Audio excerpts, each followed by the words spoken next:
আসসালামু আলাইকুম।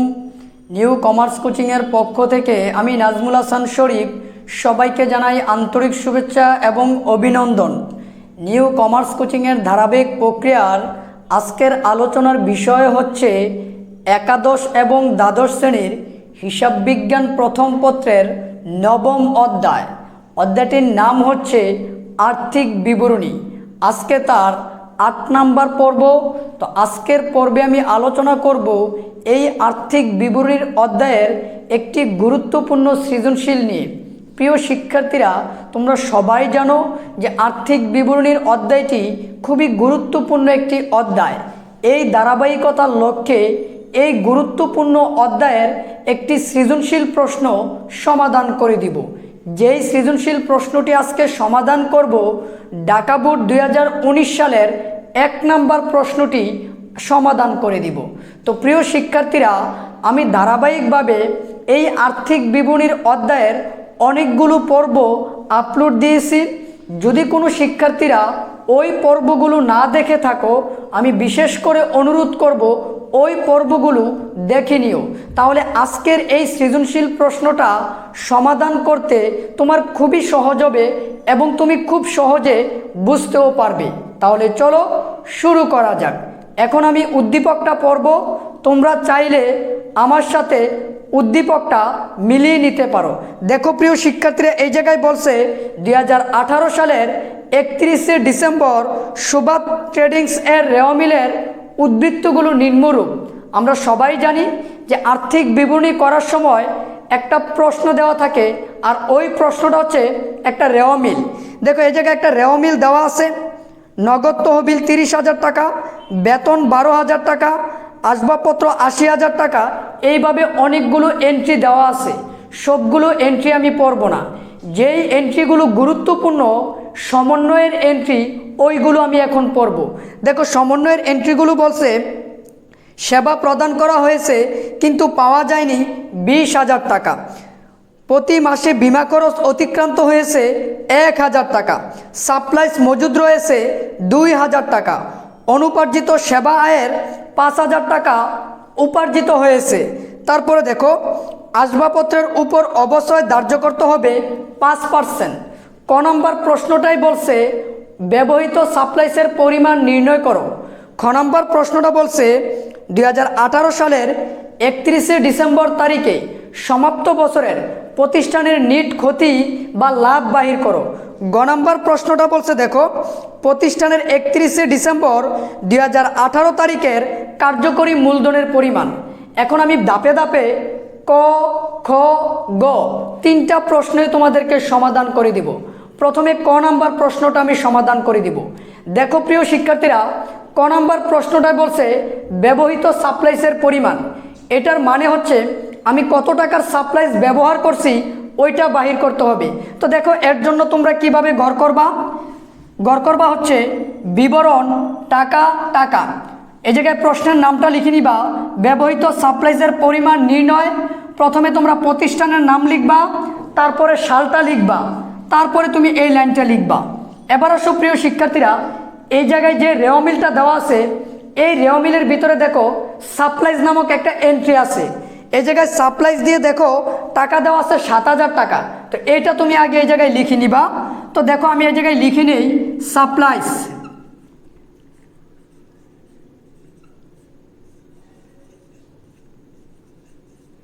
$7,000 টাকা আমি লিখে নিলাম।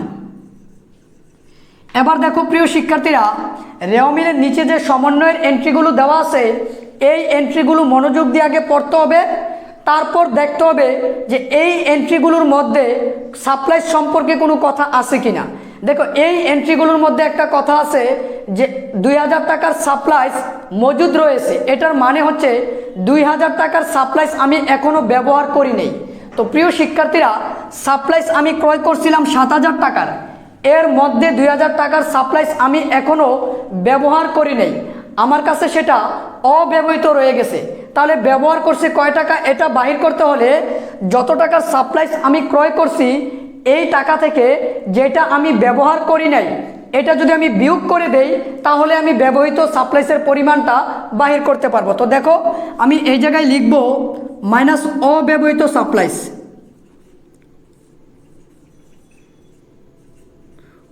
অব্যবহৃত সাপ্লাইস।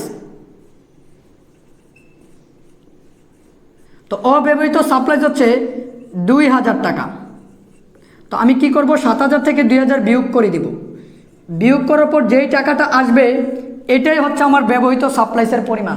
তো দেখো প্রিয় শিক্ষার্থীরা, যদি কোনো সৃজনশীলের ক নাম্বারে ব্যবহৃত সাপ্লাইসের পরিমাণ বাইর করতে বলে, তাহলে মনে রাখতে হবে রেওয়া মিলে যে সাপ্লাইসটা দেওয়া থাকবে ওই সাপ্লাইস থেকে যদি সমন্বয়ে আমাদেরকে এই কথাটা বলে যে সাপ্লাইস মজুদ আছে বা অব্যবহৃত আছে, তখন আমরা ওই সাপ্লাইস থেকে অব্যবহৃত সাপ্লাইসটা আমি বিয়োগ করে দিব।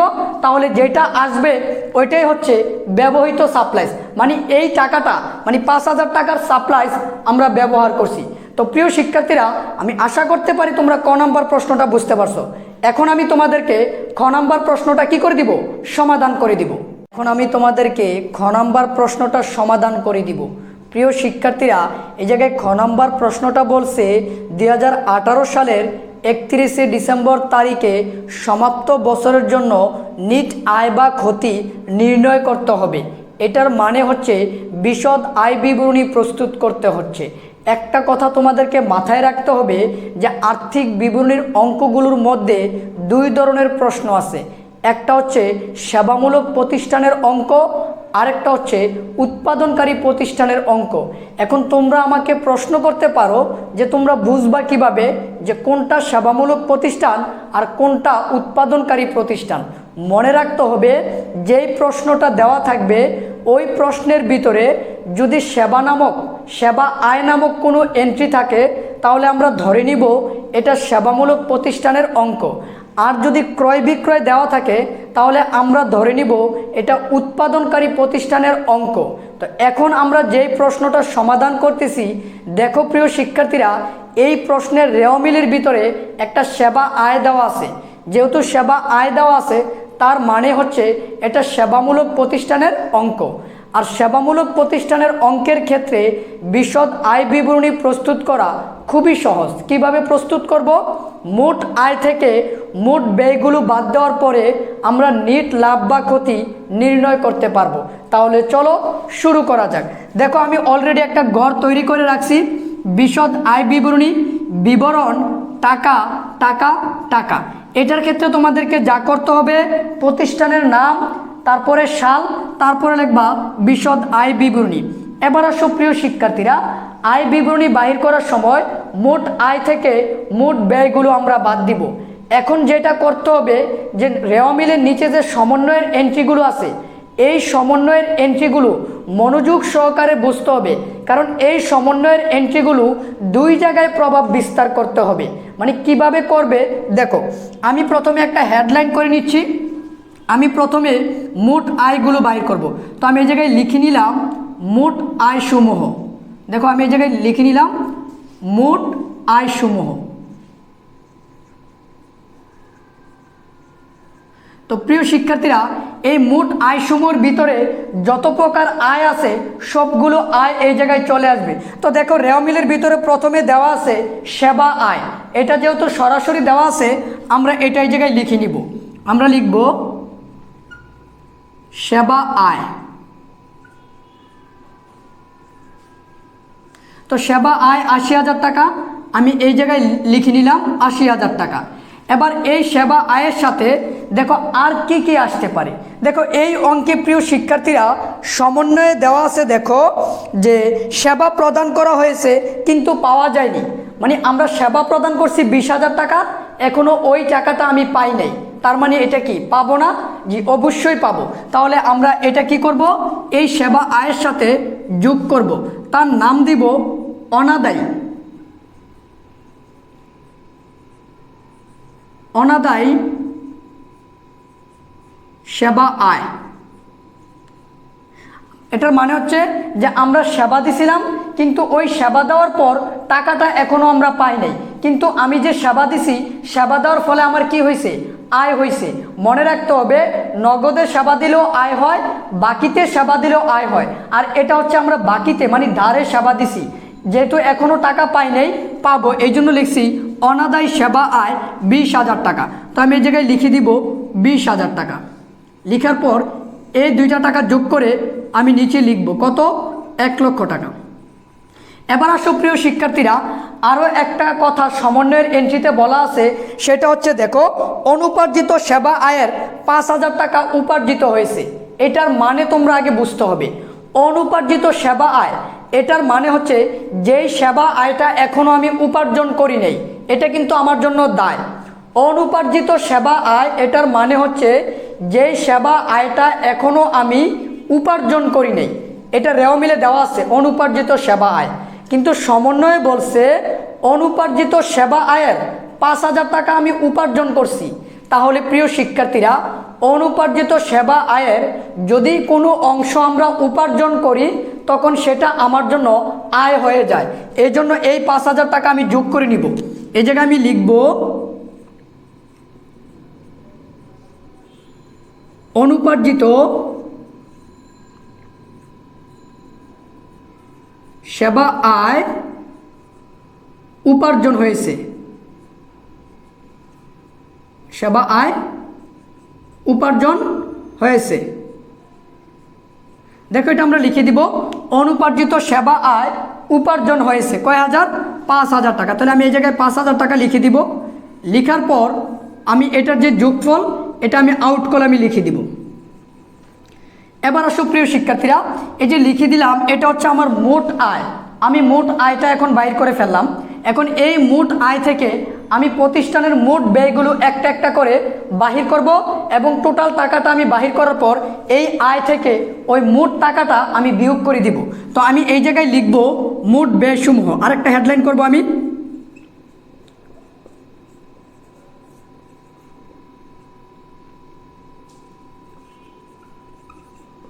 তো এবার আসো এই মোট ব্যয়সমূহের ভিতরে কোনগুলো বসবে? যত প্রকার ব্যয় আছে, মুনাফা জাতীয় যত প্রকার ব্যয় আছে সবগুলো ব্যয় এটার ভিতরে আমরা লিখে দিব। তো চলো প্রথমে দেখি নগদ তহবিল। এটা কিন্তু আমার জন্য ব্যয় না। আছে কি? বেতন। বেতন কিন্তু আমার জন্য একটা ব্যয়। তাহলে এই বেতনটা কিন্তু এই জায়গায় আসবে। তো আমি এই জায়গায় লিখে দিব বেতন। তো বেতন হচ্ছে কয় টাকা প্রিয় শিক্ষার্থীরা? বেতন হচ্ছে 12,000 টাকা। আমি এই জায়গায় লিখে দিব 12,000 টাকা। তারপরে আসো প্রিয় শিক্ষার্থীরা, আসবে কি? বেতনের পরে আসবে সাপ্লাইস। এবার একটা জিনিস খেয়াল করো, এই জায়গায় সাপ্লাইস দেওয়া আছে 7,000 টাকা, কিন্তু এই 7,000 টাকা কি এই জায়গায় আসবে? তাহলে আমরা কিভাবে লিখবো? দেখো আমরা যেটা করব, আমরা এই জায়গায় লিখব সাপ্লাইস 7,000 টাকা। লিখার পর মজুদ পণ্য, দেখো এই যে সমন্বয়ে কিন্তু বলা আছে 2,000 টাকার সাপ্লাইস আমার মজুদ আছে। তো আমি তো এই জায়গায় যতটুকু দেখাবো সেটা ব্যয় হইতে হবে, মানে এই জায়গায় কিন্তু আমি ব্যয়টা দেখাবো। তো সাপ্লাইস ক্রয় করছিলাম 7,000 টাকার, এর মধ্যে 2,000 টাকার সাপ্লাইস আমার মজুদ রয়েছে। তাহলে বলো তো ব্যবহার করছি কয় টাকা? এটা কিন্তু আমি কয়ে বাইর করছিলাম। তো এখন আমি যেটা করব, যেটা অব্যবহৃত আছে সেটা আমি বিয়োগ করে দিব। তো এই জায়গায় আমি লিখলাম অব্যবহৃত সাপ্লাইস 2,000 টাকা। তাহলে এই জায়গায় বসবে কত? 5,000 টাকা। তো আমি যদি সরাসরি এই জায়গায় লিখে দিতাম যে ব্যবহৃত সাপ্লাইস 5,000 টাকা, তাহলে সেটাও কিন্তু হইতো, কারণ এই অংশটা কিন্তু আমি সৃজনশীল কয়ের ভিতরে বাহির করছি। তো দেখো প্রিয় শিক্ষার্থীরা, আমি কিন্তু এই জায়গায় 7,000 টাকা লিখবো না, আমি সাপ্লাইসের যেই অংশটা ব্যবহার করব ওই ব্যবহারের অংশটা এই জায়গায় দেখাবো। কারণ সাপ্লাইসের যেই অংশটা আমরা ব্যবহার করি ওইটাই আমাদের জন্য ব্যয়। যেটা মজুদ থাকবে ওইটা কিন্তু আমাদের জন্য ব্যয় না, ওইটা আমাদের জন্য চলতি সম্পদ। এবার আসো, তারপরে আমি লিখব উপযোগ খরচ। এই জায়গায় দেখো উপযোগ খরচ দেওয়া আছে 8,000 টাকা, এটা আমার জন্য একটা ব্যয়। তো আমি এই জায়গায় লিখে দিব উপযোগ খরচ 8,000 টাকা, আমি এই জায়গায় লিখে দিব। তারপরে আসো প্রিয় শিক্ষার্থীরা, উপযোগ খরচ লেখার পরে আমরা যেই খরচটা লিখব সেটা হচ্ছে বিজ্ঞাপন খরচ। দেখো এই জায়গায় একটা বিজ্ঞাপন খরচ দেওয়া আছে কয় হাজার টাকা? 21,000 টাকা। তো বিজ্ঞাপন খরচটা আমি লিখে দিব এই জায়গায় বিজ্ঞাপন খরচ 21,000 টাকা।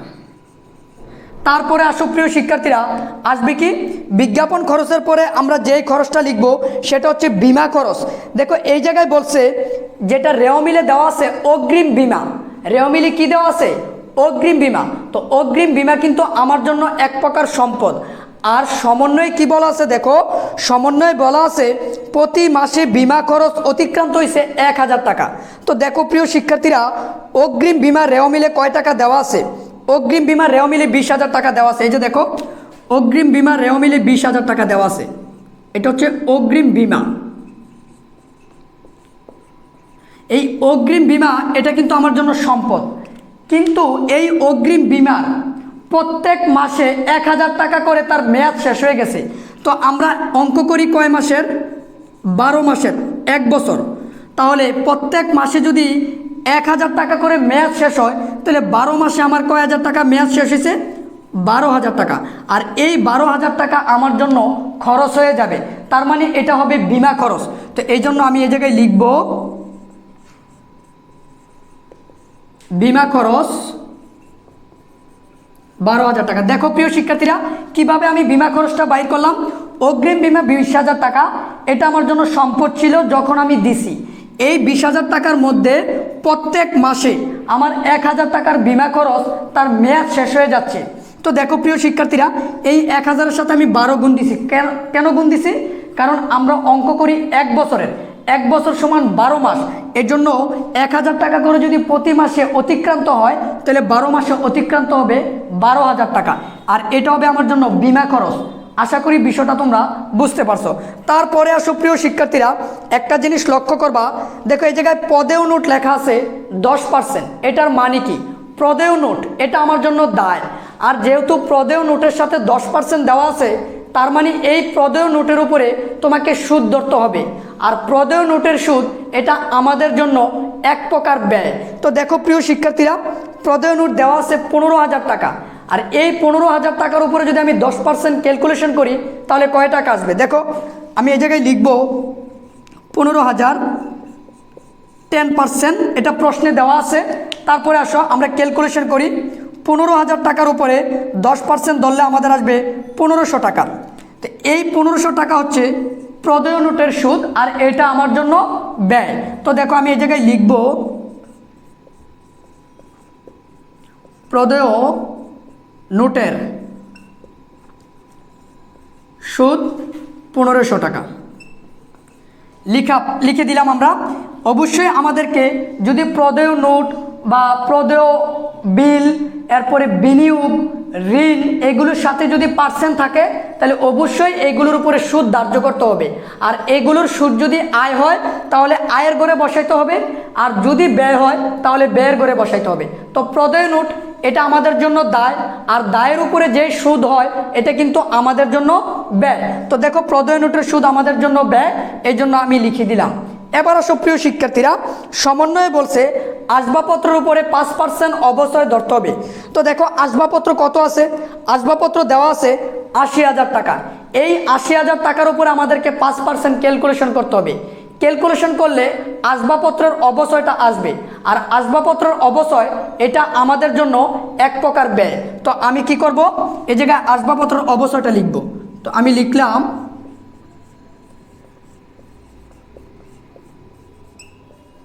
আসবাবপত্রের অবশ্যই। তো আমরা কিভাবে বাইর করব? দেখো আসবাবপত্র হচ্ছে 80,000 টাকা, এটার উপরে 5% ক্যালকুলেশন করলে হবে 4,000 টাকা। এবার আসো প্রিয় শিক্ষার্থীরা, এই 4,000 টাকা আমি এই জায়গায় লিখে দিব। লিখার পর আমি কি করব? যেহেতু আমার আর কোনো ব্যয় নাই, এজন্য আমি এই ব্যয়ের সবগুলো টাকা যোগ করব। তো চলো আমরা যোগ করি। তো প্রথমে আছে দেখো 12,000 টাকা, তারপর আছে দেখো 5,000 টাকা, তারপর 8,000 টাকা, তারপর আছে 21,000 টাকা, তারপর আছে আবার 12,000 টাকা, তারপর আছে কত? 1500, তারপর আছে 4,000। তাহলে আমাদের যোগ করলে হবে 63,500। এই জায়গায় আমরা লিখে নিব 63,500। এটা হচ্ছে আমাদের জন্য ব্যয়। আর এই ব্যয়ের টাকাটা আমরা যেটা করব, ওই যে আয় বাহির করছি, ওই আয় থেকে এই ব্যয়টা বিয়োগ করে দিব। তো চলো আয় থেকে আমরা ব্যয় বিয়োগ করে দেই। তাহলে আমাদের আসবে 41,500 টাকা। এটাকে আমি ক্লোজ করে দিব। এই 41,500 টাকা আমার জন্য হচ্ছে নিট আয় অথবা নিট মুনাফা। তো দেখো প্রিয় শিক্ষার্থীরা, বিশদ আয় ব্যয় বিবরণী আমি কিভাবে বাইর করলাম, সমাপ্ত বছরের জন্য নিট আয় আমি কিভাবে বাইর করলাম। সেবামূলক প্রতিষ্ঠানের ক্ষেত্রে নিট আয় বাইর করা খুবই সহজ। আমরা প্রথমে মোট আয় বাহির করব, তারপরে মোট ব্যয় বাহির করব, আয় থেকে ব্যয় বিয়োগ করে দিলে যেটা আসবে ওইটাই হচ্ছে আমাদের জন্য নিট আয় বা ক্ষতি। তো যেহেতু আমার পজিটিভ রেজাল্ট আসছে, মানে আয় বেশি ব্যয় কম, তাহলে বিয়োগ করার পর যেটা থাকবে সেটা অবশ্যই আমার জন্য আয়। তো আমরা এই জায়গায় লিখে দিব নিট আয়। তো প্রিয় শিক্ষার্থীরা, আমি আশা করতে পারি তোমরা খ নম্বর প্রশ্নটা বুঝতে পারছো। এখন আমি তোমাদেরকে গ নম্বর প্রশ্নটা সমাধান করে দিব। গ নম্বর প্রশ্নটা সমাধান করে দিব। প্রিয় শিক্ষার্থীরা, এই জায়গায় গ নম্বর প্রশ্নটা বলছে কার্যকরী মূলধনের পরিমাণ বাহির করো। তো কার্যকরী মূলধনের পরিমাণ কিভাবে বাহির করতে হবে, অনেক শিক্ষার্থীরা এটা বুঝতে পারে না, কিন্তু প্রশ্নটা খুবই সহজ। প্রিয় শিক্ষার্থীরা, কার্যকরী মূলধন বাহির করার জন্য একটা সূত্র মনে রাখতে হবে, সেটা হচ্ছে কার্যকরী মূলধন সমান সমান চলতি সম্পদ মাইনাস চলতি দায়। এটার মানে হচ্ছে চলতি সম্পদ থেকে চলতি দায় যদি আমি বিয়োগ করে দেই, তাহলে যেই টাকাটা আসবে ওইটাই হচ্ছে কার্যকরী মূলধন। তো এই অঙ্কে আমাদেরকে যেটা করতে হবে যে প্রথমে আমরা চলতি সম্পদ বাহির করব, তারপরে আমরা চলতি দায় বাহির করব। তো দেখো, এর জন্য আমরা কি করব, একটা ছক তৈরি করে নিব।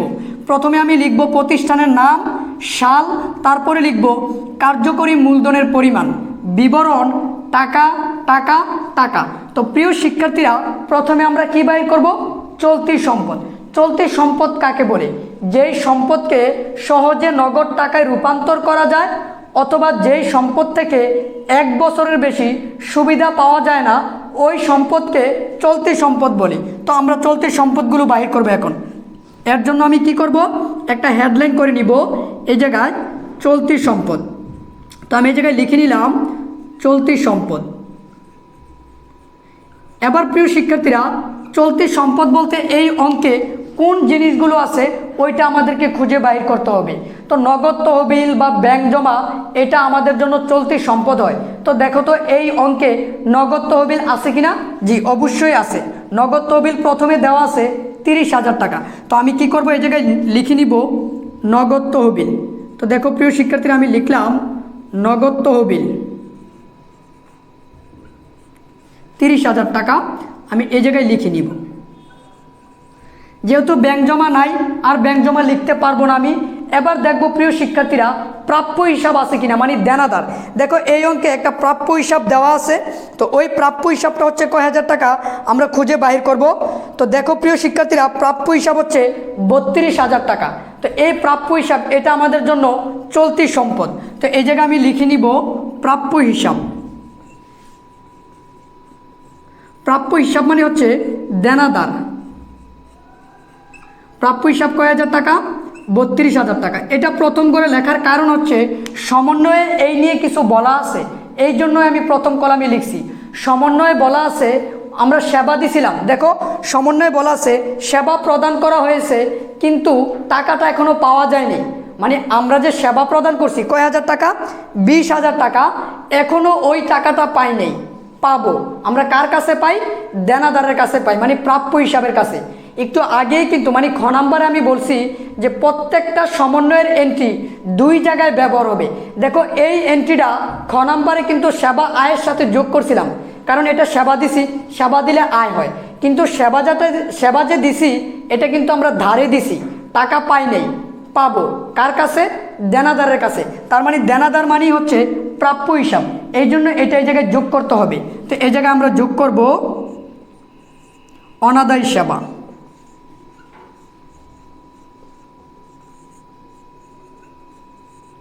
$20,000 টাকা, তাহলে হবে 52,000 টাকা।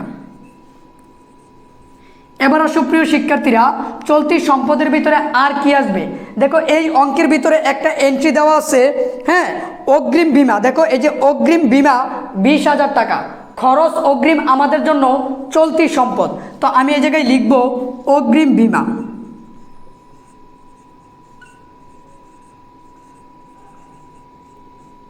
অগ্রিম বীমা 20,000 টাকা। তো এটা প্রথম কলামে লেখার কারণ হচ্ছে প্রিয় শিক্ষার্থীরা, এই অগ্রিম বীমার প্রত্যেক মাসে 1,000 টাকা করে মেয়াদ উত্তীর্ণ হয়ে গেছে। তো দেখো আমি অগ্রিম বীমা দিয়েছিলাম 20,000 টাকা, তার মেয়াদ উত্তীর্ণ হয়ে গেছে, তো মেয়াদ যদি উত্তীর্ণ হয়ে যায় তাহলে তো সেটার অগ্রিম থাকবে না। আমি যখন অগ্রিম দিছি 20,000 টাকা, আর প্রত্যেক মাসে যদি 1,000 টাকা করে মেয়াদ উত্তীর্ণ হয়ে যায়, আমরা অঙ্ক করি 1 বছরের, 1 বছর সমান 12 মাস, তাহলে প্রত্যেক মাসে 1,000 টাকা করে উত্তীর্ণ হলে 12 মাসে 12,000 টাকার বিমার মেয়াদ শেষ হয়ে যাবে। তারপরেও কি আমি বলবো যে আমার 20,000 টাকা অগ্রিম আছে? না। তাহলে কয় হাজার টাকা আছে দেখো কিভাবে বাইর করব। এই জায়গায় আমি যেটা করব, মেয়াদ যেটা উত্তীর্ণ হয়েছে সেটা আমি বিয়োগ করে দিব। আমি এই জায়গায় লিখব মেয়াদ উত্তীর্ণ কয় হাজার টাকা, 12,000 টাকা। এবার আমার এই জায়গায় থাকবে 8,000 টাকা। এই 8,000 টাকা হচ্ছে আমার জন্য এখন সম্পদ। 20,000 টাকা যদি আমরা লিখে দেই তাহলে অঙ্কটা ভুল হবে, কারণ 20,000 টাকার মধ্যে 12,000 টাকার মেয়াদ কিন্তু কি হয়ে গেছে, উত্তীর্ণ হয়ে গেছে। অগ্রিম খরচের মেয়াদ যদি উত্তীর্ণ হয়ে যায় তখন আর সেটা অগ্রিম থাকে না, সেটা ব্যয় হয়ে যায়। তো দেখো এই মেয়াদ উত্তীর্ণ বিমাটা, এই যে 12,000 টাকা, এটা কিন্তু আমি খ নাম্বার প্রশ্নে ব্যয়ের ভিতরে লিখছিলাম, আর এখন কিন্তু আবার অগ্রিম বিমা থেকে সেটা বাদ দিয়ে লিখছি। একটা সমন্বয়ের এন্ট্রি দুই জায়গায় ব্যবহার হবেই হবে, এটা তোমরা খেয়াল রাখবা। তারপরে দেখো প্রিয় শিক্ষার্থীরা, সমন্বয়ে আরেকটা এন্ট্রি বলছে যে সাপ্লাইস মজুদ আছে 2,000 টাকা। এটার মানে কি? এটার মানে হচ্ছে অব্যবহৃত সাপ্লাইস, যেই সাপ্লাইসটা এখনও আমি ব্যবহার করি নাই। তো এটা আমার জন্য কি? এটা আমার জন্য চলতি সম্পদ। তো এই জায়গায় এটা আসবে, তো আমি এই জায়গায় লিখে দিব ব্যবহৃত সাপ্লাইস।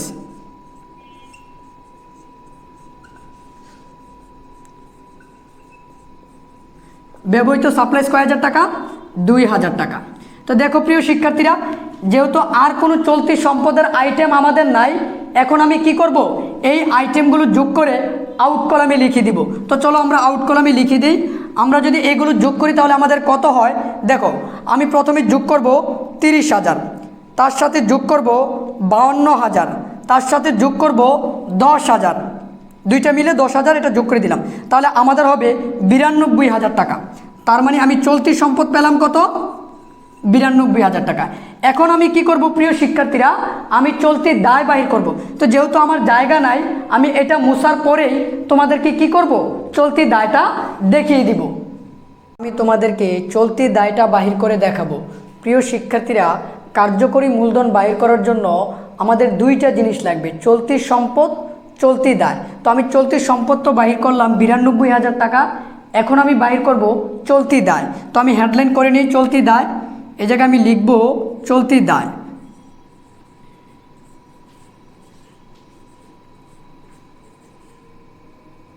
তো দেখো চলতি দায়ের ভিতরে কি কি আসবে, এই রেওয়া মিলে প্রথমে আসবে চলতি দায়ের ভিতরে। দেখো একটা প্রদেয় নোট দেওয়া আছে, আর প্রদেয় নোট এটা আমাদের জন্য চলতি দায়। তো আমি এটা লিখে নিব 10% প্রদেয় নোট।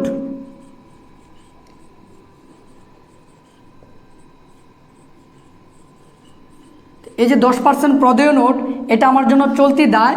15,000 টাকা ছিল, আমি এটা জায়গায় লিখে নিব 15,000 টাকা। তারপরে আসো প্রিয় শিক্ষার্থীরা, আসবে চলতি দায়ের ভিতরে অনুপার্জিত আয়। দেখো এই জায়গায় একটা দেওয়া আছে অনুপার্জিত সেবা আয় 20,000 টাকা। তো এই অনুপার্জিত সেবা আয় এটা আমাদের জন্য চলতি দায়। তো আমি এই জায়গায় লিখে নিব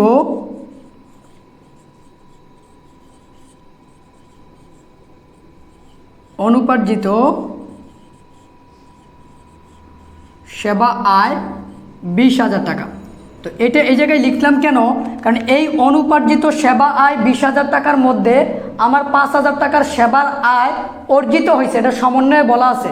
তো যেহেতু এটা অর্জিত হয়ে গেছে, এই জন্য এটা থেকে আমরা কি করে দিব, বিয়োগ করে দিব। তো এই জন্য আমি লিখব মাইনাস অর্জিত সেবা আয় কয় হাজার টাকা, 5,000 টাকা। এবার বিয়োগ করলে হবে কত, 15,000 টাকা। তারপরে আসো প্রিয় শিক্ষার্থীরা, এটা লেখার পর আমরা যেটা করব, ওই যে প্রদেয় নোটের উপরে যে আমি একটা সুদ ধরছিলাম, ওই সুদটা কিন্তু আমাদের বকেয়া আছে। তো ওই প্রদেয় নোটের বকেয়া সুদ, এটাও আমাদের জন্য কি একটা চলতি দায়। তো এই জন্য আমি লিখব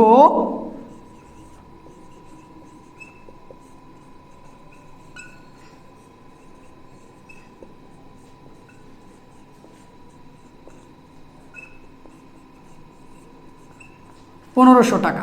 বকেয়া প্রদেয় নোটের বকেয়া প্রদেয় নোটের সুদ 1500 টাকা। ওই যে আমরা খ নাম্বারে যখন আমরা ব্যয় বাহির করছিলাম তখন কিন্তু আমরা এই প্রদেয় নোটের উপরে সুদ ধরছিলাম 10%, তখন সুদ আসছিল কয় টাকা? 1500 টাকা। এই সুদটা কিন্তু আমাদের বকেয়া আছে, আর খরচ যদি বকেয়া থাকে তাহলে সেটা চলতি দায়ের ভিতরে যায়। তো আমি লিখে দিলাম চলতি দায়ের ভিতরে। এরপরে আমরা দেখি আর কি কি আসবে। দেখো প্রিয় শিক্ষার্থীরা, আর কি আসতে পারে এই জায়গায়? আর আসবে হচ্ছে আমাদের প্রদেয় হিসাব। প্রদেয় হিসাব মানে কি? পাওনাদার। এটা কিন্তু আমাদের জন্য চলতি দায়। তো আমি এই জায়গায় লিখে দিব প্রদেয় হিসাব।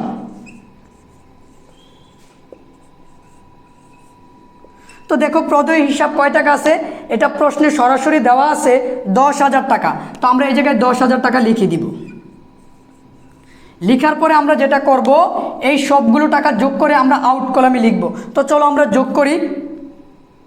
প্রথমে 15 যোগ করলে হবে 30, তার সাথে আমরা এটা যোগ করে দিব 11,500, তাহলে আমাদের হবে 41,500। এই 41,500 টাকা আমি এই জায়গায় লিখব। লিখার পর আমি এটা কি করব?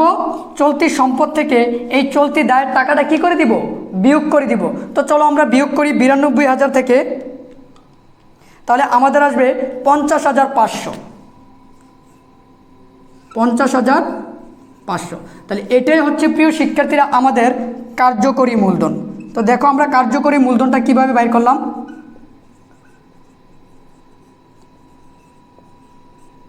আমরা কার্যকরী মূলধনটা বাইর করলাম কিভাবে? চলতি সম্পদ থেকে চলতি দায় আমরা কি করলাম? বিয়োগ করলাম। তো প্রিয় শিক্ষার্থীরা, আশা করি এই সৃজনশীল প্রশ্নটা তোমরা সবাই বুঝতে পারছো।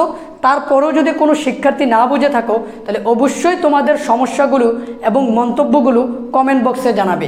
তো অনেক দিন পরে আমি ভিডিও তৈরি করলাম।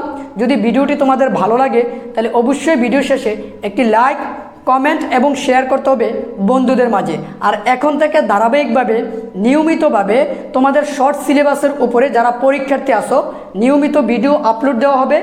ভালো থাকো, সুস্থ থাকো। আসসালামু আলাইকুম।